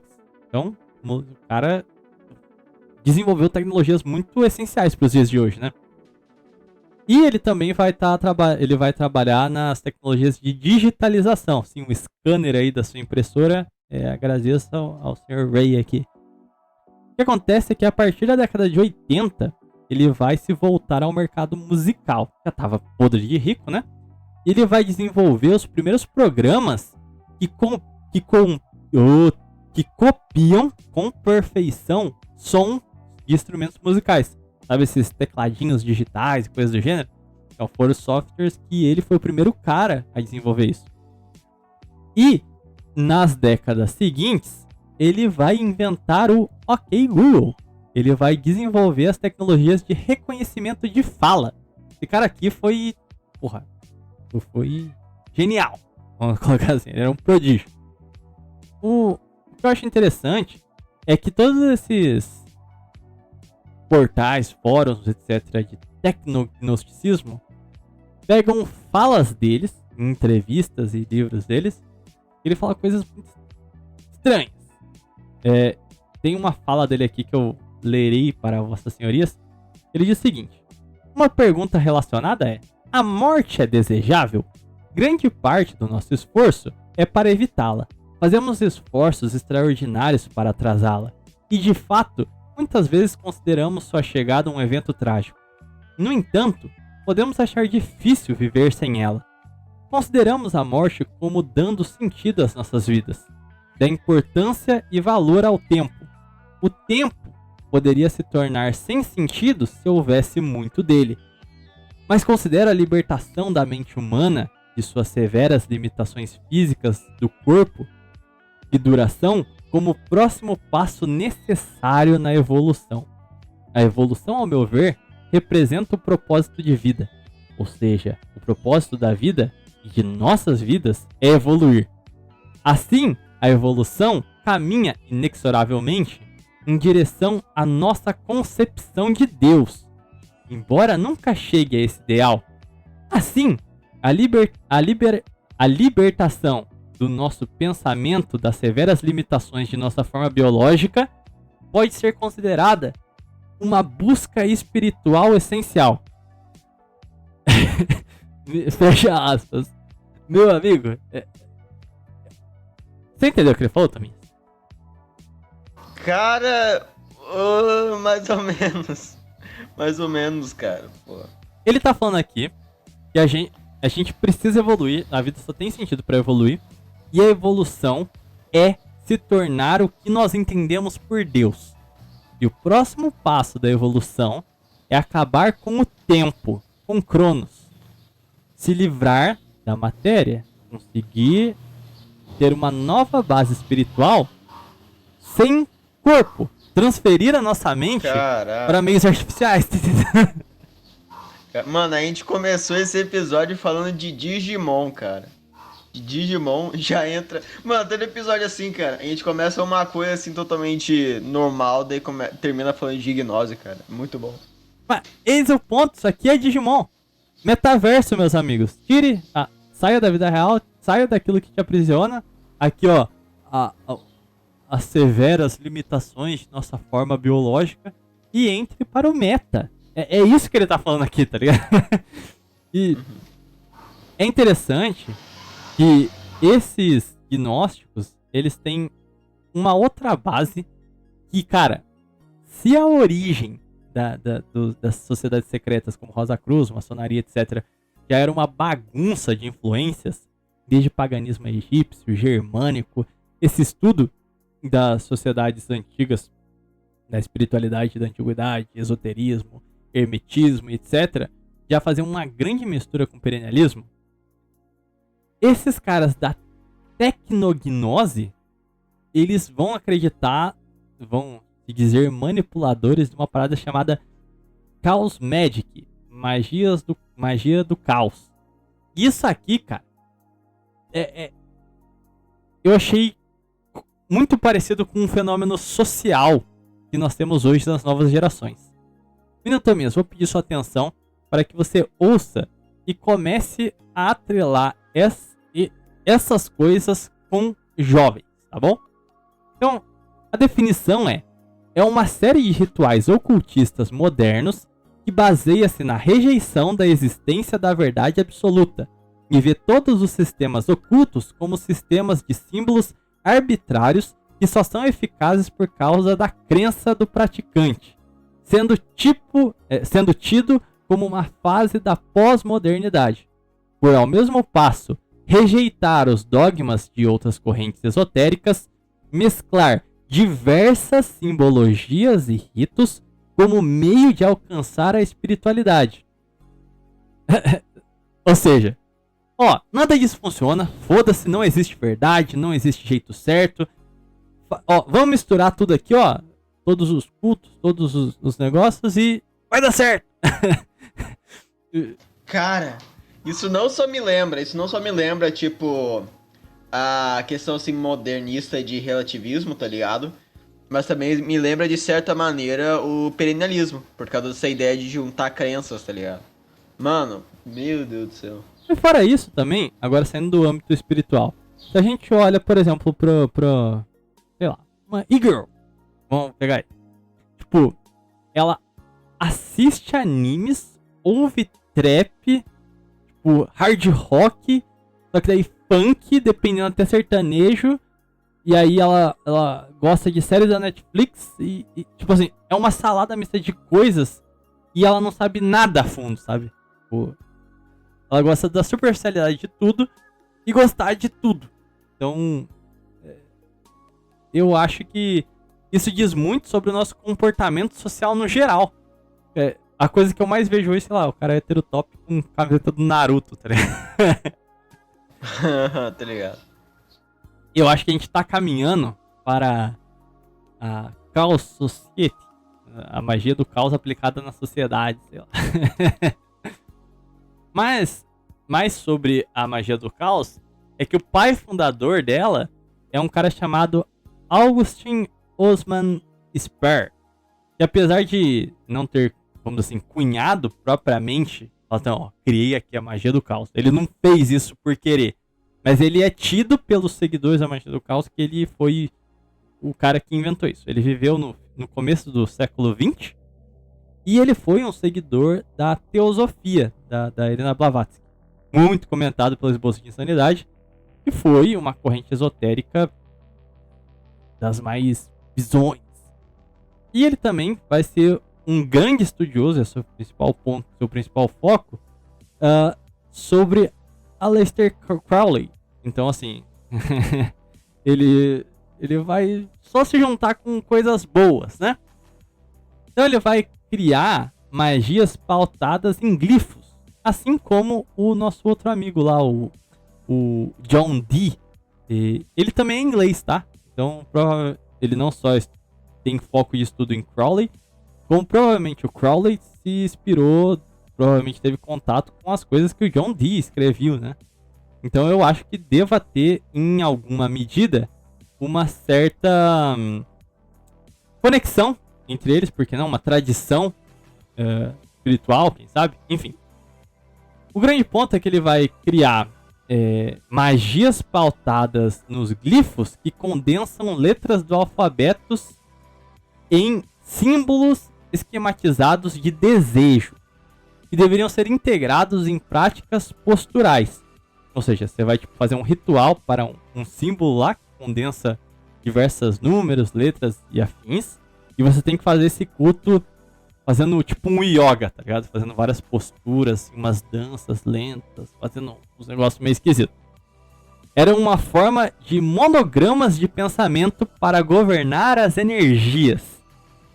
Enfim, então é como se você tivesse o foco em, vamos dizer assim, no que aquela simbologia queria buscar ou trazer, enfim, o que você desejava alcançar. E esse yoga do ritual é meio que uma forma de controle dos chakras, essa bobajada aí. Na visão dele, do Austin, é redescobrir o conhecimento evangélico da palavra, Logos, como uma imagem mágica complexa. Então ele está dizendo aqui que os símbolos sintetizam a palavra. Palavra, no cristianismo, Logos. Logos, a razão, a verdade, a revelação. Então ele entendia que a adoração destes glifos, runas, como a gente falou lá no último programa sobre os alemães, elas possuem propriedades mágicas próprias. E daí o hermetismo, essa questão ilusória, né, da simbologia das coisas. Ele acreditava que símbolos possuem poderes divinos, basicamente, e é dali que ele gostaria de exprimir aquela magia para alterar a realidade, basicamente. Os símbolos são catalisadores, mas não a fonte do poder em si, pois ele emana de você. Então, para ele, o símbolo é um catalisador, mas o poder propriamente, o poder divino, emana de todos os seres. Basta você saber catalisar eles, entendeu? O controle dos chakras, por isso a yoga lá que a gente citou. Logo, é possível alterar a realidade através da fé e de ritos específicos que obedeçam uma lógica. E é por isso que para ele a origem do símbolo pouco importa. Por isso que a magia do caos vai ser um punhado de recortes. Tipo, pega esse rito aqui daquele paganismo X, essa simbologia do Y e vai... Porque a imagem é só hermética. Ela não tem um significado real próprio dela. É só uma forma de canalizar essas suas energias externas para você fazer o ritual. E aí tem a ver com o perennialismo que o Thomas falou até. Porque se todas as tradições têm um mesmo fim, logo todas as tradições são válidas e todos os símbolos servem, entendeu? E bom, vamos lá. A gente chega na cereja do bolo desse episódio aqui. A nossa figura principal é o Sr. Mark Pess. Não sei se é assim que pronuncia o nome dele. É P-E-S-C-E. Você tem noção como é que pronuncia, Tamires? Mark Bass? PES, é com P. PES. Pass. Pass. Ah, não vou saber não, velho, pô. Estranho, né? Muito estranho, nunca ouvi nada assim nesse sobrenome. Esse cara aqui, ele é nativo de São Francisco, não sei a procedência, só pra deixar claro. Ele também foi um estudante do MIT e ele foi pioneiro no desenvolvimento de tecnologias de realidade aumentada, sim, VR, meus amigos. Ele trabalhou nos primeiros projetos de VR que talvez a galera dos games aí conheçam, que é o Sega VR. E eu não sei se vocês lembram também, na década de 90, era cheio desse negócio de realidade aumentada, você lembra? As armas pra jogo de tiro. Tem Os tinha óculos 3D também. óculos 3D. Tinha a Power Glove, você lembra desse negócio também? Nossa, Power Glove. Mano, isso daí, não sei se tu sabe que essa porra aí é tipo um dos piores controles de videogame que tem. Sei. Aham, essa é clássico, mano. Então, ele tava por trás de todos esses projetos de tecnologia VR primordial, vamos dizer assim, né? Aquilo ali foi o primeiro passo. Muito limitada e muito complicado, né? Olhando pros dias de hoje. Mas ele já trabalhava com isso. E o Mark Pass aí, ele criaria uma coisa chamada VRML. Tominha, você sabe o que é? Porque eu trouxe uma descrição, mas sinceramente nem eu entendo muito bem. Você tem uma noção do que seja? Não sei não, cara. Qual que é a descrição? Então, ele adiciona uma nova dimensão ao HTML da web. Site mesmo, né? Então, é um software de renderização das páginas da web para o usuário de VR. Então, é como se você pudesse habitar sua página no Facebook, só que como se você estivesse vivendo dentro dela, sabe ligado? Eu fosse inserido nela. Parece legal, mas não parece muito prático, tá ligado? Sim. E aí ele também desenvolveu um outro software chamado Worldview, que se conecta com o VRML, permitindo que você navegue tipo, em webs comuns, sem o suporte, sabe? Então ele cria uma dimensão para você entrar em qualquer site, podendo navegar dessa forma. Não entendi muito bem a separação do VRML para o Worldview, sendo sincero. Mas de toda forma, esses dois projetos pioneiros, eles vão ser aperfeiçoados, e o nome atual deles é Mosaic, que permite visualizar documentos hipermídia que abrange a internet. Não entendi nada dessa descrição. E o Labyrinth, que é uma ferramenta de visualização totalmente nova da internet, que cria uma visão tridimensional de um espaço na internet. Me parece a mesma coisa, provavelmente só foi uma atualização dos programas, sabe? Acho que pra tecnologia atual, bom, negócio bem metaverso da vida, né? Tipo, vamos entrar no mundo cyberespacial. E aí, tem algumas frases muito esquisitas do PES. Vou abrir aspas aqui. Tanto o cyberespaço quanto o espaço mágico são puramente manifestos na mente. Ambos os espaços são inteiramente construídos por seus pensamentos e crenças. Você pode manipular um monte de coisas com um símbolo, arrastando todo um espaço de ideias com um ícone. É como um bom algoritmo de compreensão. Isso aqui cheira a hermetismo, essa questão de sigma, né? A concentração de tudo personificado numa simbologia. Mas ele continua. Abre aspas. Os computadores são simplesmente espelhos.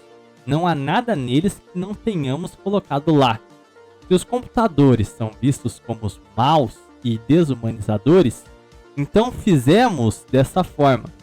Acho que os computadores podem ser tão sagrados quanto nós.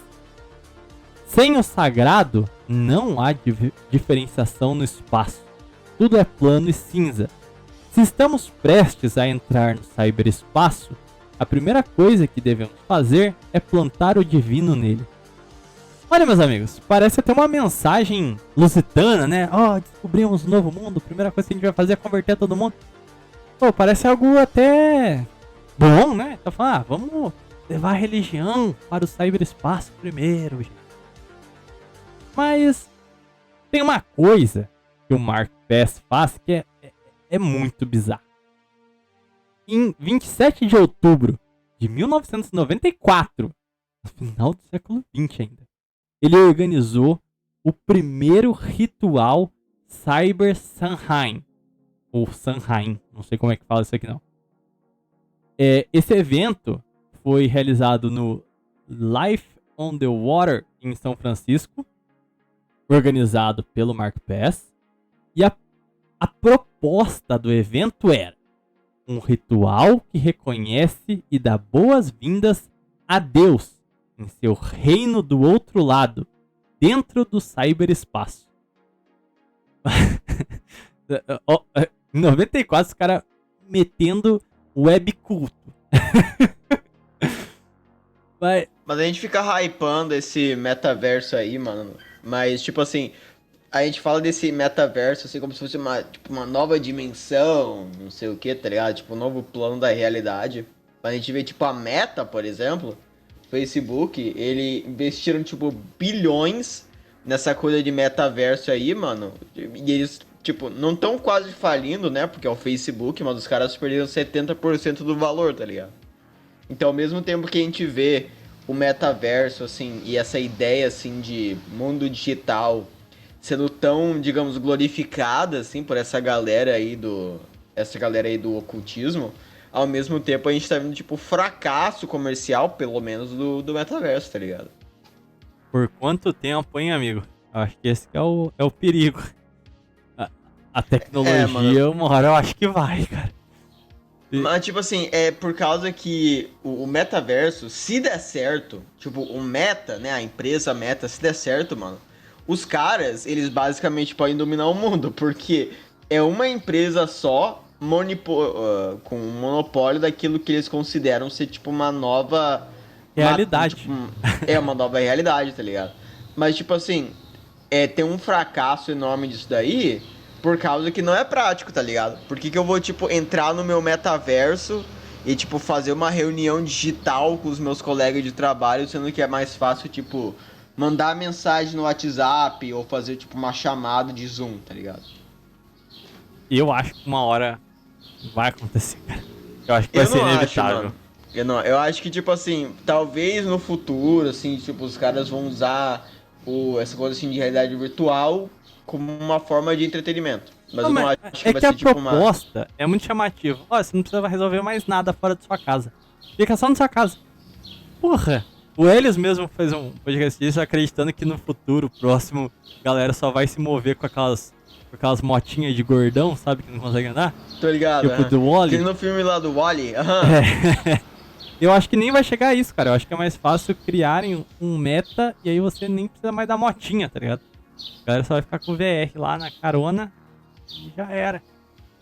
Mas, o evento, o Cyber Samhain, ele vem de uma festa pagã chamada Samhain. Por isso que é Cyber, porque vai ser feito online. E eu fui pesquisar as origens desse festival. Inclusive, tem sites oficiais que até hoje essas celebrações ocorrem anualmente, tá bom, amigo? Com a presença do Sr. Mark Pass.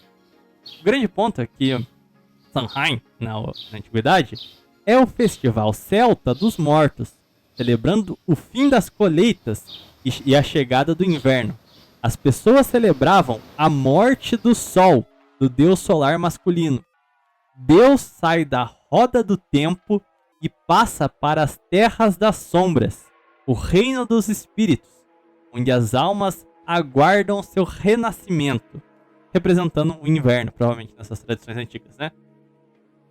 Era dito ser a época em que os véus entre os mundos dos vivos e dos mortos ficavam mais finos. Para Pass, o Samhain é o momento perfeito para abençoar a sua tecnologia, né? Que é o Worldview, que é a tecnologia dele lá, VR.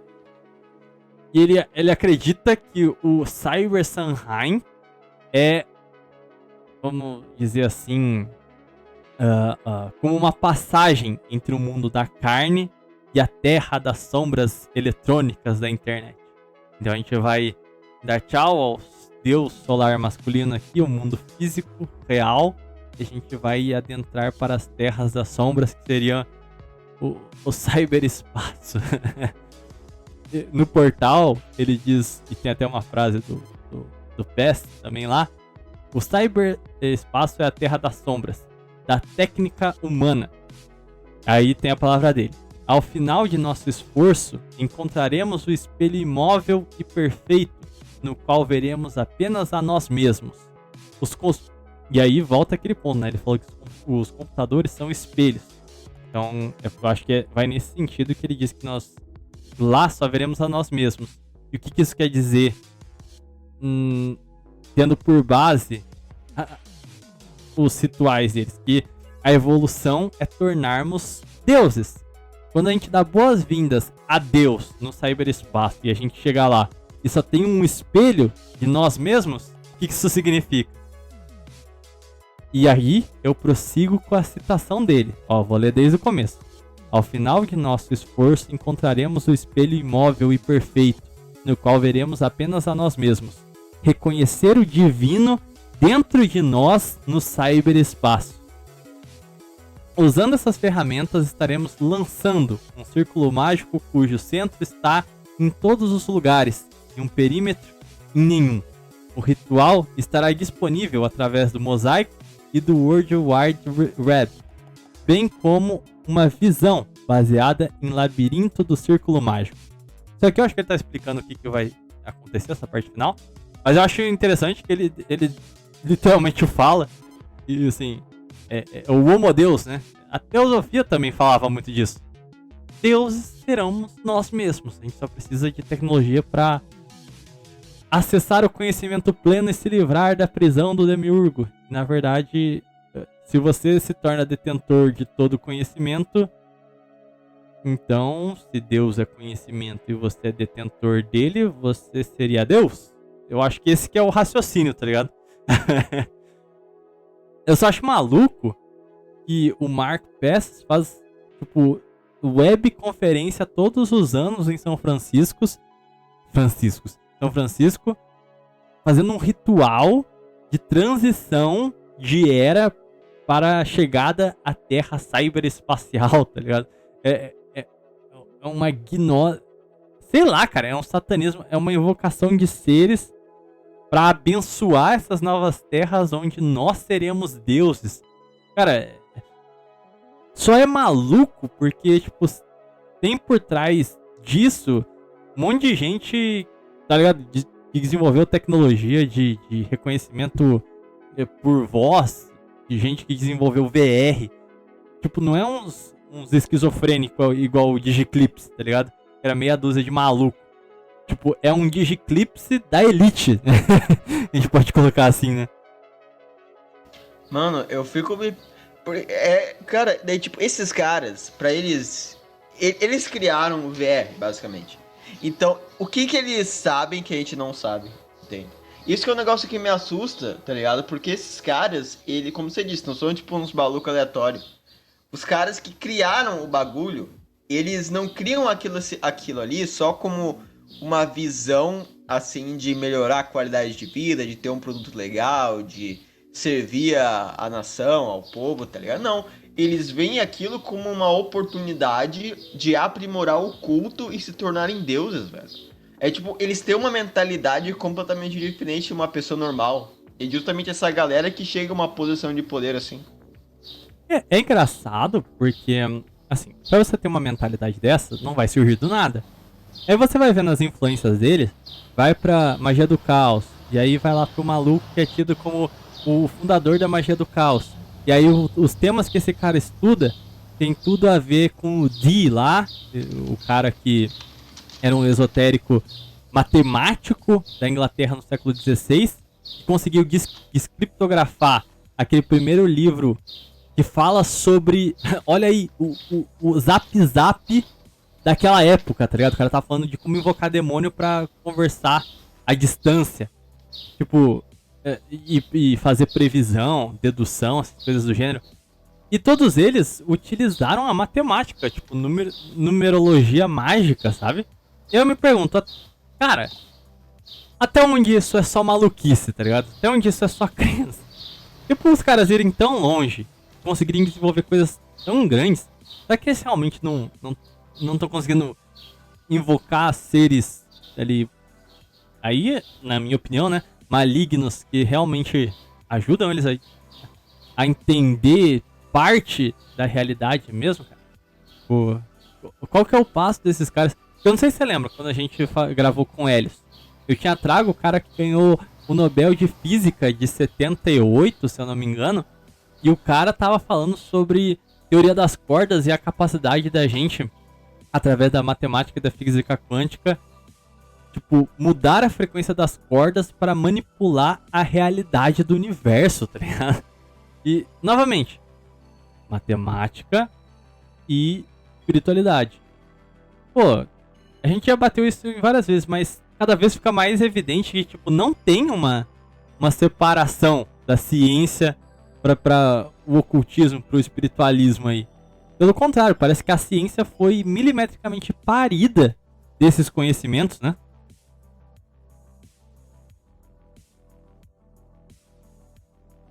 Bom,